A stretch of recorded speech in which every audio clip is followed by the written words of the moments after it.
দুই তারিখ সম্ভবত যে নবম শিক্ষক নিয়োগ বিজ্ঞপ্তি প্রকাশের জন্য যে আন্দোলন হলো, দেখেন তার পরের দিনে অর্থাৎ সম্ভবত সোমবার একটা জরুরি সভা ডাকা হলো।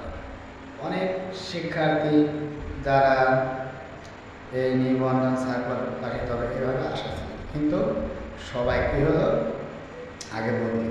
আরে ভাই, আগে বলবি কেন? আগে নবম শিক্ষক নিয়োগ বিজ্ঞপ্তি প্রকাশিত হলে কী এত সমস্যা?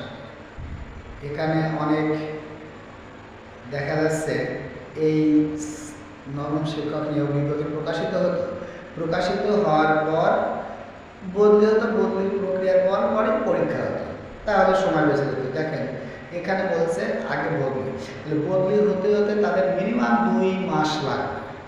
এবার বদলি হলো, সার্কুলার হয়তো পদসংখ্যা কম বেশি হতে পারে, এখানে যেমন বদলি হবে, বদলি হওয়ার পরে আবার রিপ্রেজেন্টেশন হবে তারা, কারণ কোন কোন স্কুলে কোন কোন শিক্ষা প্রতিষ্ঠানে কোন কোন বিষয় পদসংখ্যা পূর্ণ হয়েছে, এর জন্য আবার এনটিআরসিকে তথ্য দিতে হবে। তার মানে পুনরায় আবার রিপ্রেজেন্টেশন হবে, আর সেই ক্ষেত্রে এখানে লেগে যাবে 1 মাস। তার মানে এখানে 2 মাস আর এখানে 1 মাস, আবার তার মানে করতে আর 1 মাস, তার মানে 4 মাস।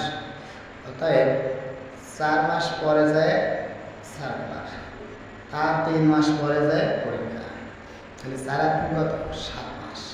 তার মানে প্রায় ছোটোখাটো 1 বছর, পুরো 1 বছর ছাড়া যাবে। তাই আপনারা জোরালোভাবে কিছু করুন বা কোনো একটা আন্দোলন করুন। আমরা এনটিআরসি এত শীঘ্রে সার্কুলার প্রকাশিত করবে না। আর নবম শিক্ষক নিয়োগ বিজ্ঞপ্তি সম্পর্কে বিস্তারিত তথ্য পেতে আমার এই চ্যানেলটি